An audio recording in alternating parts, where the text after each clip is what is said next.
السلام عليكم ورحمة الله وبركاته. الحمد لله رب العالمين، والصلاة والسلام على سيد المرسلين وعلى آله وأصحابه أجمعين. أما بعد، فأعوذ بالله من الشيطان الرجيم. بسم الله الرحمن الرحيم. ولله ملك السماوات والأرض والله على كل شيء قدير. إن في خلق السماوات والأرض واختلاف الليل والنهار لآيات لأولي الألباب. صدق الله العظيم. تمام تعریف و ستائش اللہ رب العزت کے خطابات ہیں. وہ اس کائنات کو بنانے والا، اس کو چلانے والا، اس کی مخلوقات کا مالک، ان کو رزق کا پہنچانے والا، ان کو انجام تک پہنچانے والا ہے. سارا نظام کائنات کا اسی کا بنایا ہوا ہے. وہ ہر چیز پر قدرت رکھتا ہے، وہی عبادت کے لائق ہے. ہم گواہی دیتے ہیں کہ اس کے سوا کوئی عبادت کے لائق ہے. درود و سلام ہو حضرت محمد مصطفیٰ احمد مصطفیٰ خاتم الانبیاء رسول اللہ صلی اللہ علیہ وسلم. قرآن مجید کے سورہ آل عمران کی آیت میں نے آپ کے سامنے پڑھی ہے، جس میں اللہ تعالیٰ نے کائنات کے اوپر غور و فکر کرنے کی ترغیب دی ہے. اور پہلے تو اللہ تعالیٰ کی ذات ہی کو یہ بات کا حق حاصل ہے کہ وہ دعویٰ کرے کہ کائنات کی ملکیت، اس کی بادشاہت وہ اللہ ہی کی. یہ بات کا حق صرف اللہ تعالیٰ کو حاصل ہے، اور اللہ نے اپنے اس حق کا بھرپور استعمال بھی کیا ہے. دنیا میں لوگوں نے بہت سے معبودوں کو اپنا خدا سمجھا، بہت سی چیزوں کو اپنا معبود بنایا، لیکن کسی بھی معبود نے یہ دعویٰ نہیں کیا ہے کہ وہ اس کائنات کا خالق ہے، مالک ہے، رب ہے، اس نے اس کو بنایا ہے، اس کی ساری ملکیت اس کی ہے. یہ کسی نے نہیں کہا.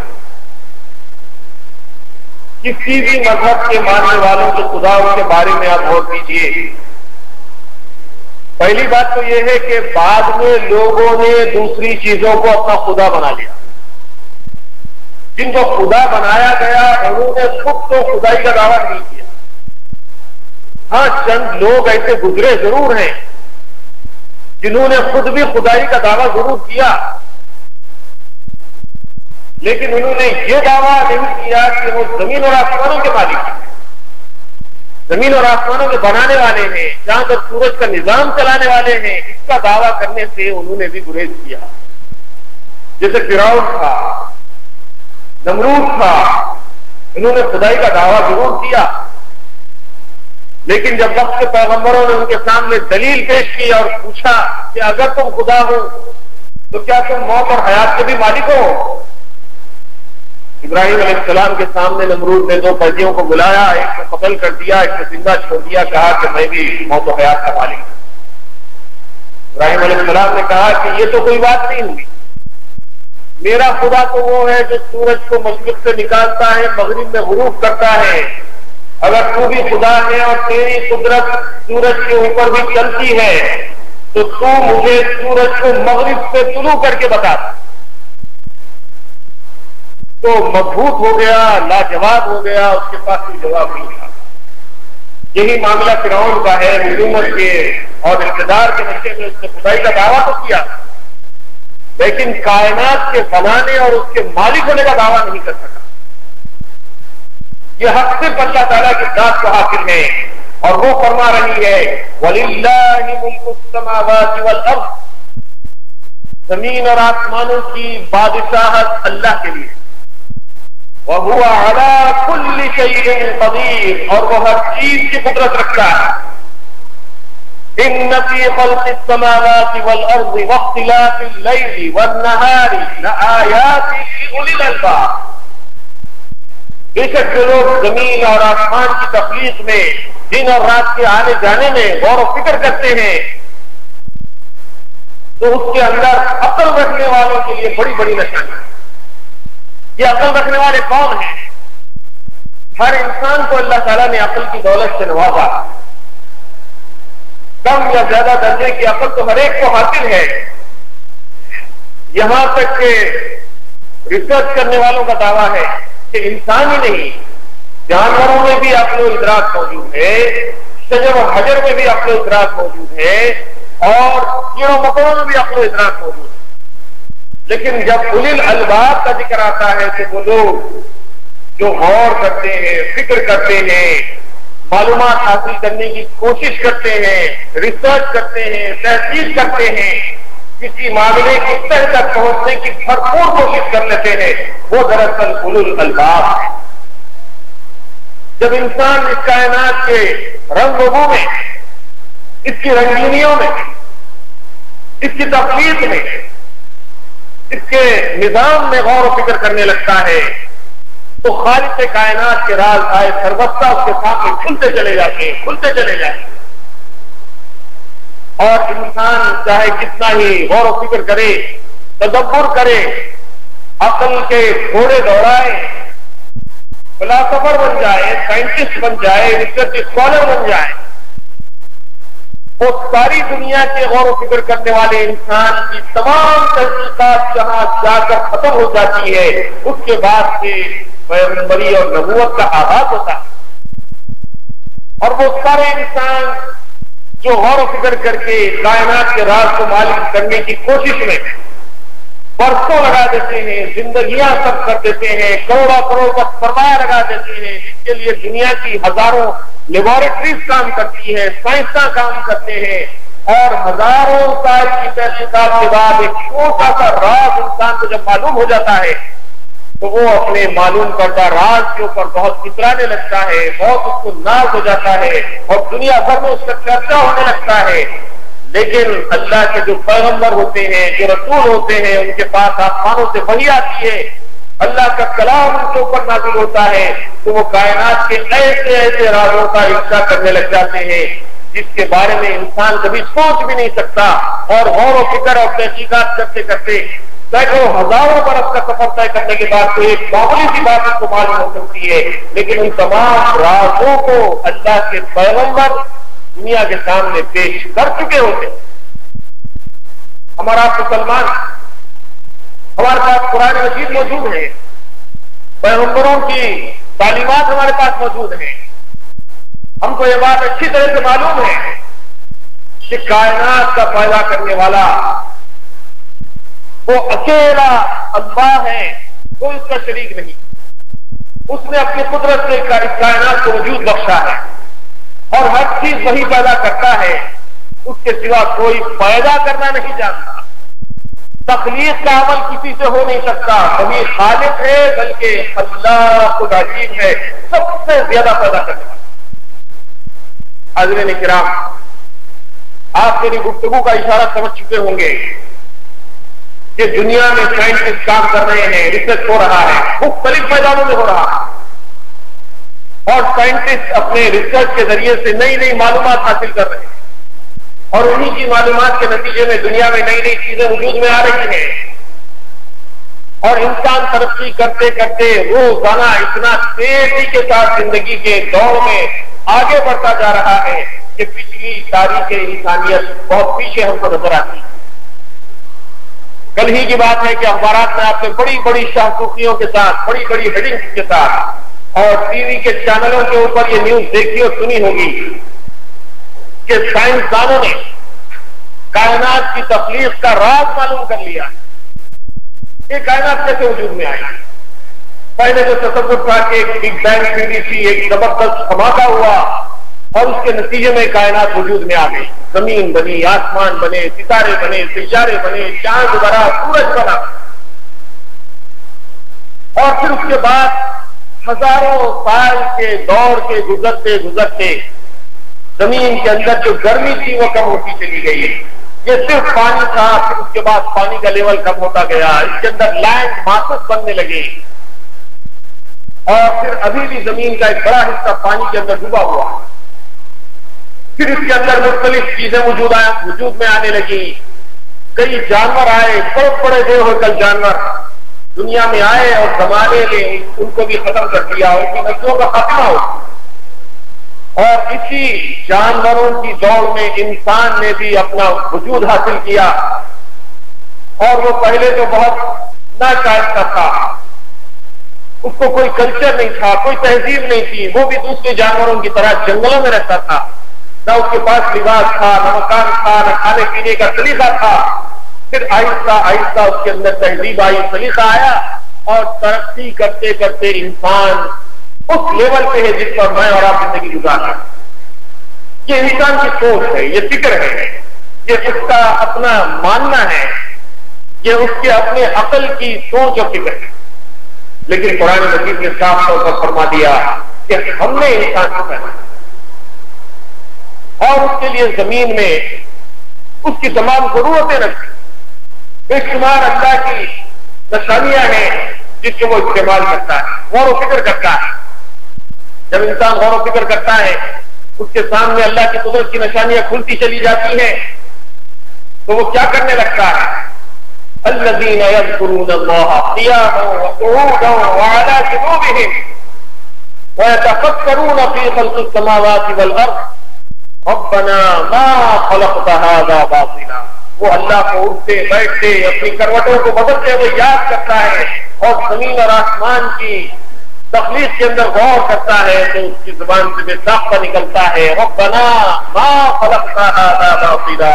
اے ہمارے رب، آپ نے اس کائنات کو غیر ضروری بغیر مقصد کے پیدا کیا.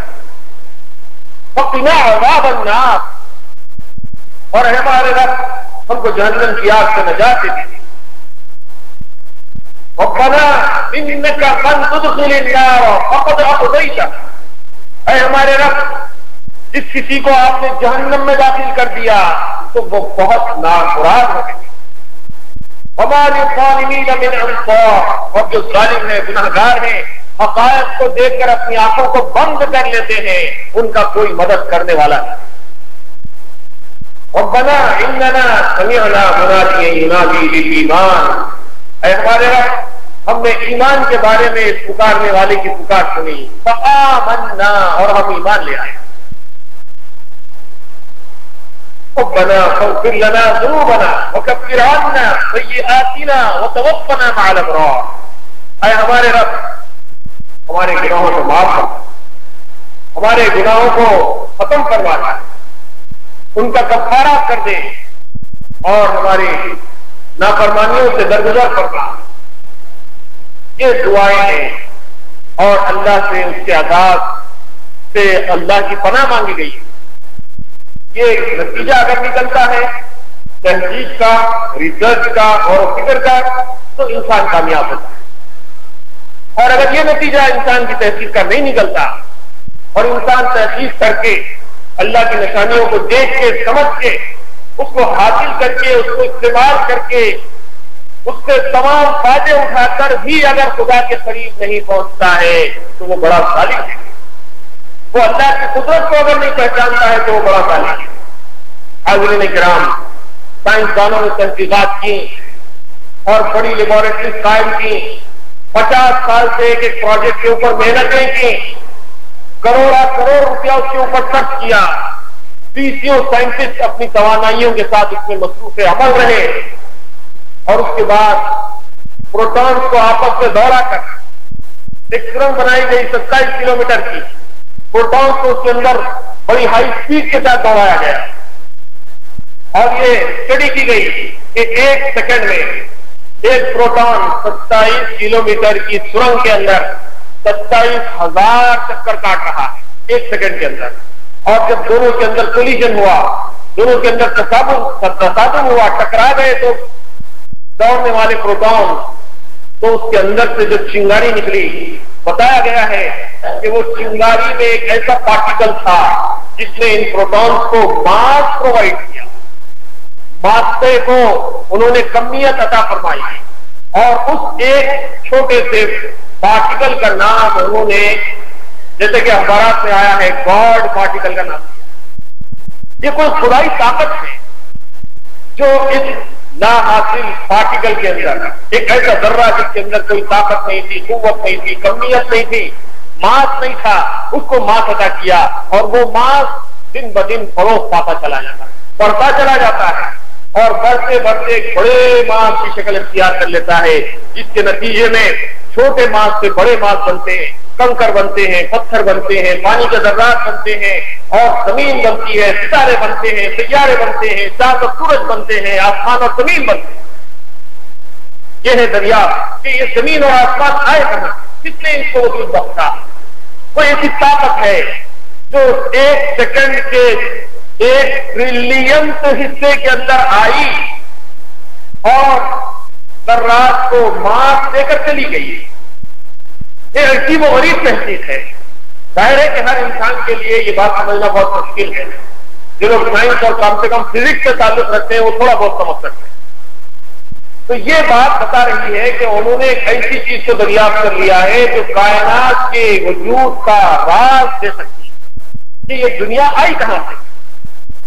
لیکن ہم جانتے ہیں ہمارے پاس اللہ کا کلام قرآن مجید ہے، اور ہمارے پاس کلام اللہ کے اندر 20 ایسی آیتیں بھری پڑی ہیں جس کے اندر اللہ تعالیٰ نے ہم کو کائنات کے رازوں سے واقف کرایا ہے۔ اور یہی آل عمران کی آیات کے ساتھ ساتھ اب آپ پڑھتے چلے جائیے کہ جن آیتوں میں اللہ تعالیٰ نے کائنات کی تخلیق کا ذکر کیا ہے، اور کائنات کے اوپر غور و فکر کرنے کے بعد انسان جب اللہ کے عذاب سے پناہ مانگنے لگتا ہے تو اللہ تعالیٰ ایسے لوگوں کو خوشخبری سناتے ہیں، فاستجبنا لهم ربهم انی لا اضیع عمل عامل منکم من ذکر او انثى۔ جب لوگ یہ دعا کر رہے ہیں ربنا اننا سمعنا منادیا ینادی للایمان ان آمنوا بربکم فآمنا ربنا اغفر لنا ذنوبنا، اے ہمارے رب ہمارے گناہوں کو معاف، وکفر عنا سیئاتنا، ہماری برائیوں سے درگزر کر، وتوفنا مع الابرار، ہمیں نیک لوگوں کے ساتھ خاتمہ فرما۔ اور پھر ربنا، اے ہمارے رب آپ نے پیغمبروں سے جو وعدہ کیا ہے اس وعدے کے مطابق ہم کو وہ سب کچھ ادا کر جس کا وعدہ آپ نے پیغمبروں سے کیا ہے، بے شک آپ وعدہ خلافی کرنے والے نہیں ہیں۔ تو اس دعا کے جواب میں اللہ تعالیٰ فرماتے ہیں کہ ہم نے ان لوگوں کی دعا کو سن لیا، اور چاہے وہ عمل کرنے والے نیک مرد ہو یا نیک عورتیں، یہ سب آپس میں ایک دوسرے کے ساتھ ہیں۔ اور پھر اللہ تعالیٰ نے ان کے دلوں کو فرمایا کہ یہ لوگ کفر سے دور رہنے والے لوگ، اور پھر اللہ کے رسول صلی اللہ علیہ وسلم کو تسلی دی گئی کہ اے نبی صلی اللہ علیہ وسلم، یہ جو دنیا کے اندر کافروں کو آپ چلتے پھرتے پنپتے ہوئے دیکھ رہے ہیں، یہ ان کا یہ پنپنا، یہ چلنا پھرنا، یہ بس چند دنوں کے لیے ہے۔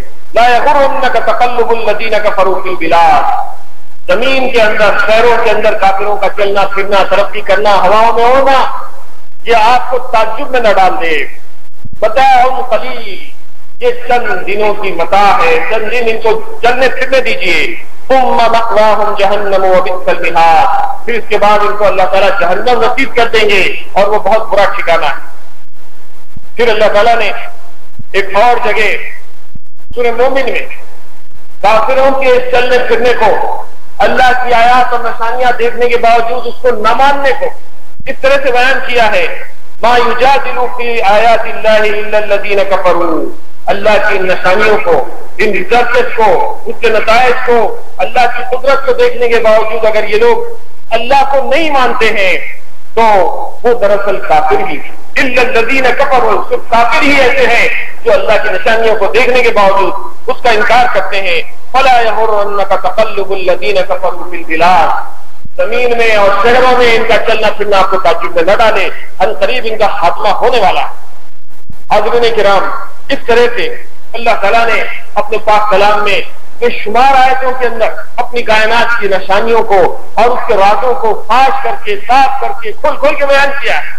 اب دیکھیے سورہ انبیاء کی آیت میں اللہ تعالیٰ نے راز کافروں سے خطاب کرتے ہوئے فرمایا کہ اولم یرى الذین کفروا ان السماوات والارض كانتا رتقا ففتقناهما، کیا کفار نے اس بات کو نہیں دیکھا، غور نہیں کیا کہ ابتدا میں آسمان اور زمین ملے ہوئے، پھر ہم نے اس کو جدا کر دیا۔ وجعلنا من الماء كل شيء، اور ہم نے ہر چیز کو پانی سے پیدا کیا اور اس کو وجود بخشا، زندگی دی. کل شیء حی افلا یؤمنون. اللہ کی عظیم الشان قدرت کو دیکھنے کے باوجود اے لوگوں کیا تم ایمان نہیں لاؤ گے؟ پھر اللہ تعالیٰ نے فرمایا وجعلنا فی الارض رواسیا ان تمید بہم وجعلنا فیہا فجاجا سبلا لعلہم یہتدون. ہم نے زمین میں چلنے پھرنے اور غور و فکر کرنے کی دعوت دی اور لوگ اللہ کی نشانیوں کو دیکھنے کے باوجود بھی ہدایت حاصل نہیں کرتے. وجعلنا من السماء سقفا محفوظا وهم عن آیاتها معرضون. آسمان کو تو دیکھو کہ آسمان کو اللہ تعالیٰ نے ایک محفوظ چھت بنا دیا، پھر اس کے باوجود اللہ کی آیات پہ لوگ اعراض کیوں کرتے ہیں، روگردانی کیوں کرتے ہیں؟ وَهُوَ الَّذِي خَلَقَ اللَّيْلَ وَالنَّهَارَ وَالشَّمْسَ وَالْقَمَرَ فِي كُلٍّ يَسْبَحُونَ. پھر دیکھو رات اور دن جو آتے رہتے ہیں ایک دوسرے کے پیچھے، یہ بھی اللہ کی حمد و ستائش بیان کرتے ہیں. اور ہم نے یہ رات اور دن کو ایک مقررہ قانون کے تابع بنا دیا ہے. اور اس کے مقامات پر اللہ تعالیٰ نے فرمایا ہے کہ دیکھو رات دوڑتے ہوئے آ کر دن کو پکڑ نہیں لیتی اور دن دوڑتے ہوئے جا کر رات کو پکڑ نہیں لیتا، یہ برابر ایک دوسرے کے پیچھے آ رہے ہیں. سورہ یاسین میں اللہ کی آیات کا تذکرہ ہے، سورہ انبیاء میں اللہ کی آیات کا تذکرہ ہے، اور سورہ واقعہ میں تو اللہ تعالیٰ نے صاف طور پر پوچھا ہے کہ افرأیتم ما تمنون افرأیتم ما تحرثون افرأیتم الماء الذی تشربون افرأیتم النار التي تورون. ارے وہ خطرہ جو تم عورت کے رحم میں ٹپکاتے ہو، کیا تم اس سے پیدا کرتے ہو یا ہم پیدا کرتے ہیں؟ اانتم تخلقونه ام نحن الخالقون نحن قدرنا بینہم الموت وما نحن بمسبوقین. ہم نے اس انسان کو وجود بخشا، ہم اس کو پیدا کرنے والے یا تم اس کو پیدا کرنے والے؟ ہم نے اس کو وجود بخشا، ہم نے اس کو حیات دی، ہم ہی اس کو موت دینے والے ہیں اور ہم کو کوئی ہرانے والا نہیں. پھر اللہ تعالیٰ نے زراعت کے بارے میں سوال کیا افرأیتم ما تحرثون. وہ بیج جو تم زمین کے اندر بوتے ہو، اانتم تزرعونہ ام نحن الزارعون. اس سے پودا تم نکالتے ہو یا ہم نکالتے ہیں؟ لو نشاء لجعلناه حطاما فظلتم تفكهون. اگر تمہارے پھیرے ہوئے بیج کو ہم بھوسا بنا دیں، ناکارا بنا دیں، رائے گاہ کر دیں، ضائع کر دیں اور پیلے رنگ کا بھوسا وہ بن جائے تو تم سمجھنے لگو کہ ہم تو بہت ہی بدقسمت نکلے، ہم کو بڑا نقصان ہو گیا. پھر اللہ کا شکر کیوں نہیں کرتے؟ افرأیتم الماء الذی تشربون. یہ جو پانی تم پی رہے ہو، اانتم انزلتموہ من المزن ام نحن المنزلون. پانی سے لدے ہوئے بھرے ہوئے بادلوں سے اس کو تم نے نازل کیا ہے یا ہم نازل کرتے ہیں؟ اللہ کی قدرت کی کتنی نشانیاں جو قرآن میں بکھری ہوئی ہیں، اور یہ ایسا نہیں ہے کہ کسی کتاب کے اندر لکھی ہوئی ہے. ہر نشانی وہ ہے جو ہر خاص و عام شہری ہو یا دیہاتی، پڑھا لکھا ہو یا جاہل، اپنی آنکھوں سے دیکھ رہا ہے، اس کو برت رہا ہے.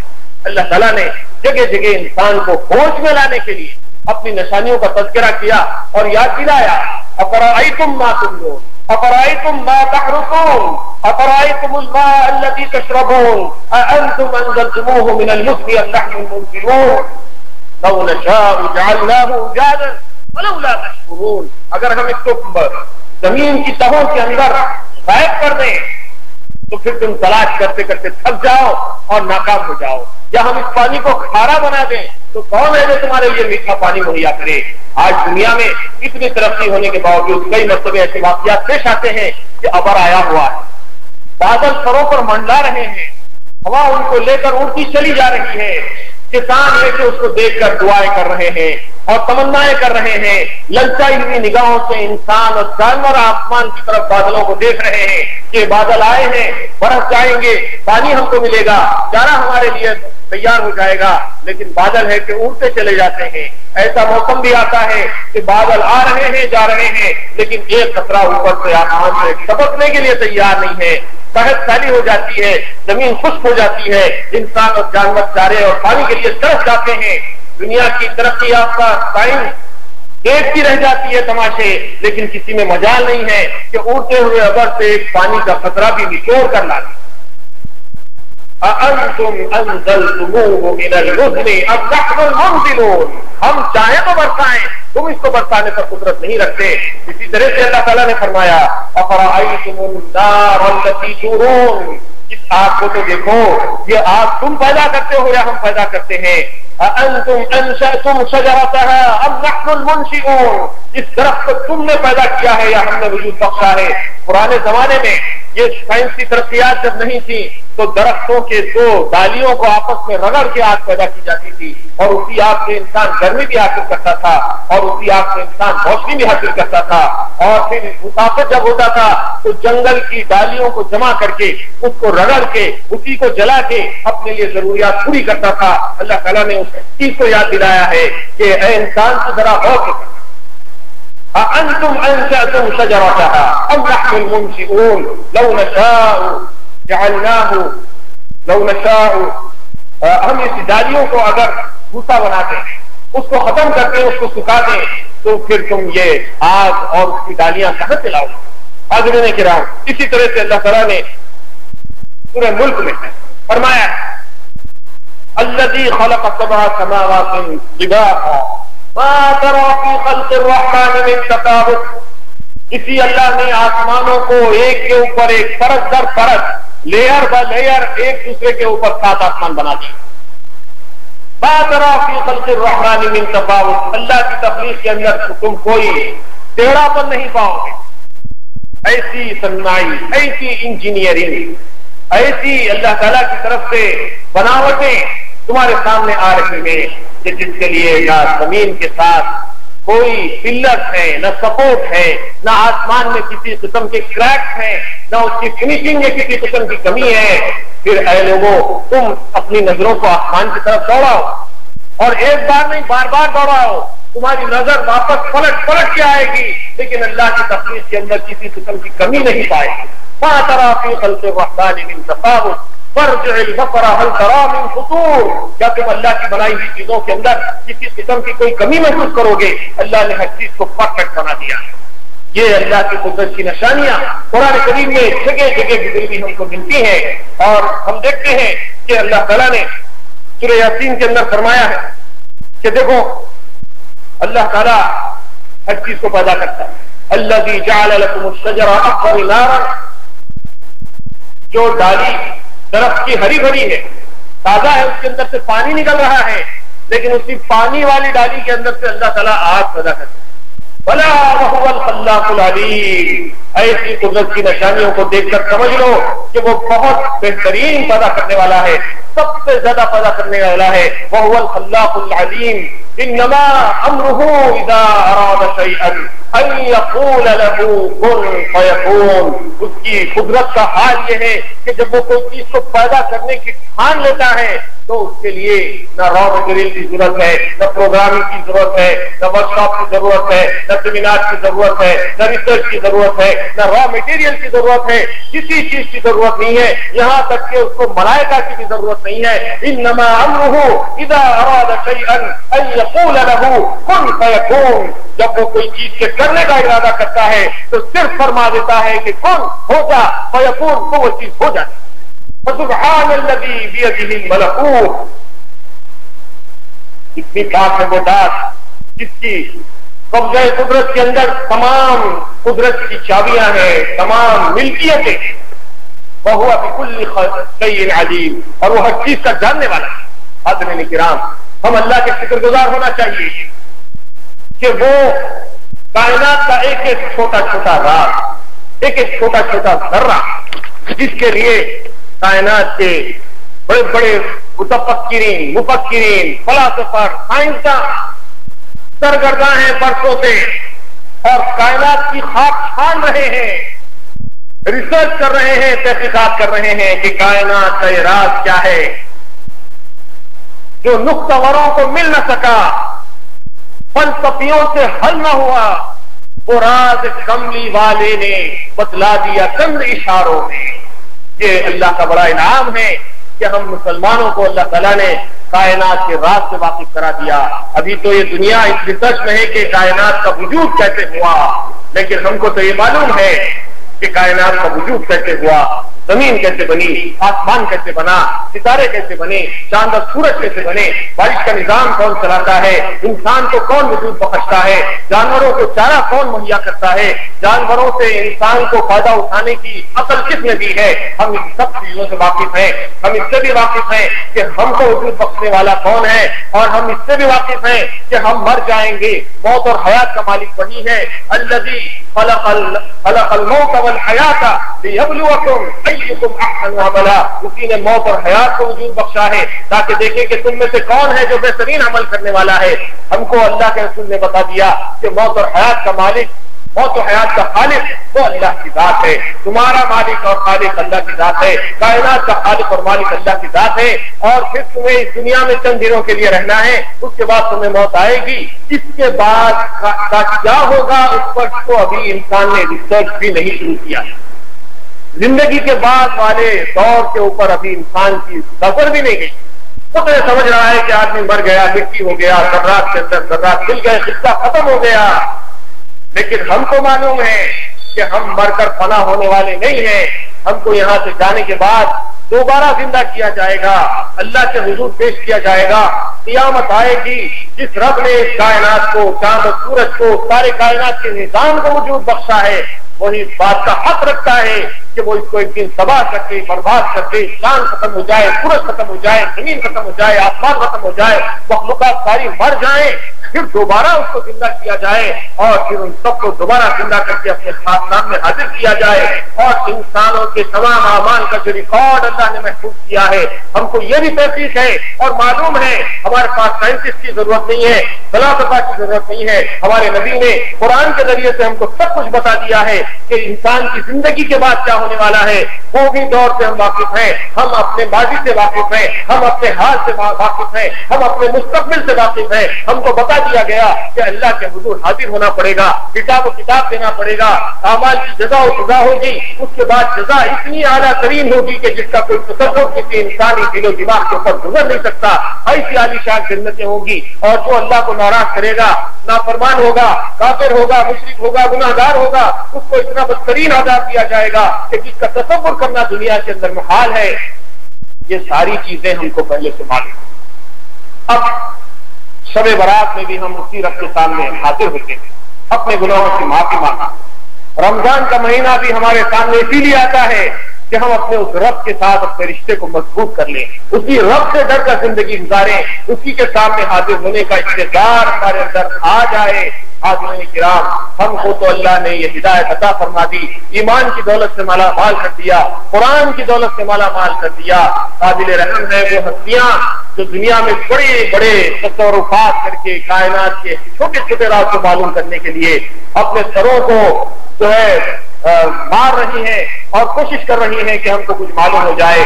اللہ نے اپنے فضل و کرم سے بغیر مانگے کہ ہم کو سب کچھ دیا ہے۔ اب ہمارا فریضہ یہ ہے کہ ان سائنسدانوں کو، اس ترقی یافتہ دنیا کو، اس کائنات کے رازوں کو معلوم کرنے کے لیے سرگرداں انسانیت کو یہ بات بتائیں کہ انسانوں آؤ، ہمارے پاس آؤ، ہمارے پاس قرآن ہے، ہمارے پاس ہدایت ہے، ہمارے پاس ریسرچ کے سارے نتائج موجود ہیں، اس کو لو، یہ پڑھو، اور تم بھی اپنے رب کو پہچانو، ہم بھی اپنے رب کو جانتے ہیں، اور ہم اور تم سب مل کر اپنے اس رب کو راضی کر لیں جس نے اس عظیم الشان کائنات کو ہمارے لیے بنایا ہے۔ حاضرین کرام، آخر میں اللہ تعالیٰ سے دعا ہے کہ اللہ تعالیٰ ہم سب کو اس بات کی توفیق عنایت فرمائے کہ ہم اللہ کے کلام کو اللہ کے بندوں تک پہنچانے کا فریضہ انجام دینے کی کوشش کریں۔